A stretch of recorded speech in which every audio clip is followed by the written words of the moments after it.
Singapore is battling a growing dengue outbreak with weekly infection numbers at their highest in 1.5 years. And more than 730 cases were reported just last week. The last highest weekly figure was around 900 in September of 2020. Now, Singapore has now logged close to 4,800 infections so far this year. The number of weekly cases has been rising steadily over the last 2 months. Last week's figure is almost triple that of the 260-plus cases that were reported in early March. Now, as of Monday, there are a total of 159 active clusters. 33 of them are considered high risk or red alert level areas with 10 or more cases. Overall, dengue cases so far this year have come in higher and are rising earlier than in previous years. The National Environment Agency has already warned that the situation is serious. Now, for more, we're joined by Dr. Ashley St. John, Assistant Professor at Duke-NUS Medical School.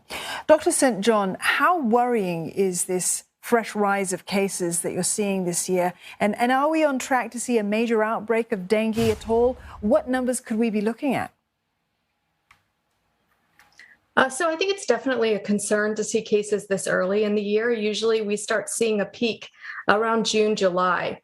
So having, more than 700 cases a week beginning this early in the year is certainly of concern. And we are seeing this continuous sharp rise. And as you said, we're not quite at the traditional peak dengue period. But the question is, and what our viewers will want to know is, why is this happening now?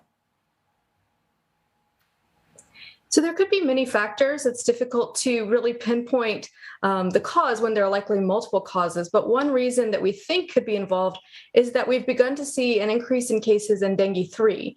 Dengue 3 previously was not present in Singapore very much. The last few decades, dengue 1 and dengue 2 have dominated the outbreaks of dengue in Singapore. And so this means that many individuals in Singapore are actually naive to dengue 3. They haven't been exposed to it before, and they're more likely to be susceptible to developing infection. And that's one of the main reasons why we think we are seeing more cases this year, and that cases have really been on the rise since 2020 as well.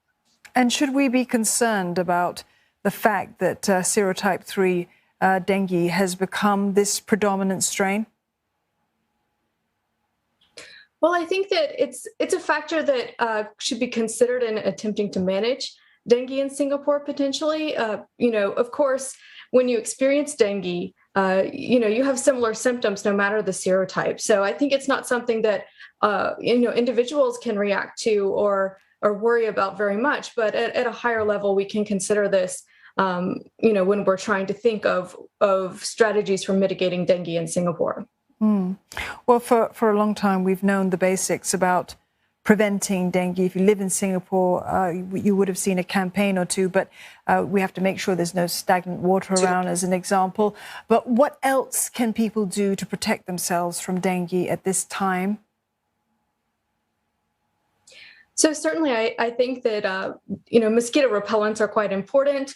We know that perhaps some of the rise in cases could also be potentially due to people working from home and leaving their windows open.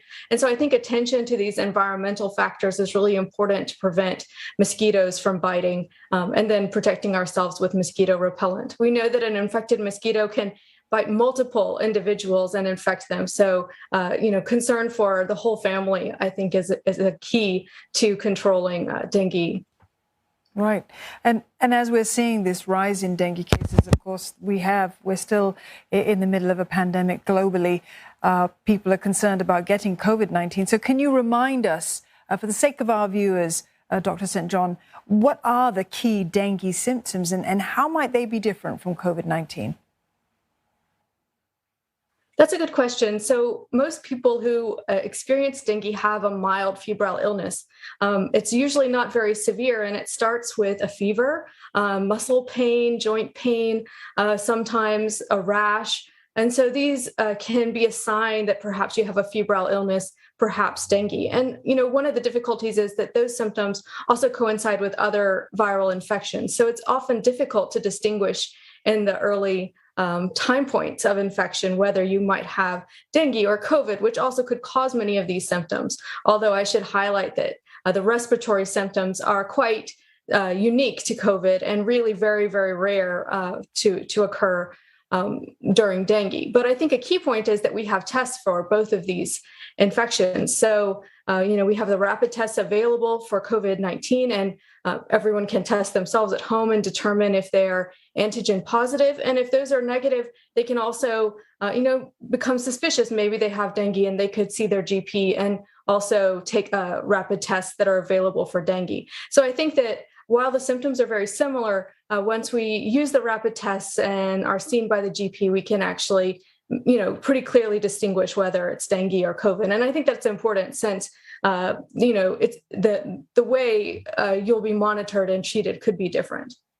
Dr. St. John, thank you once again for joining us. Dr. Ashley St. John, the Assistant Professor at the Duke-NUS School.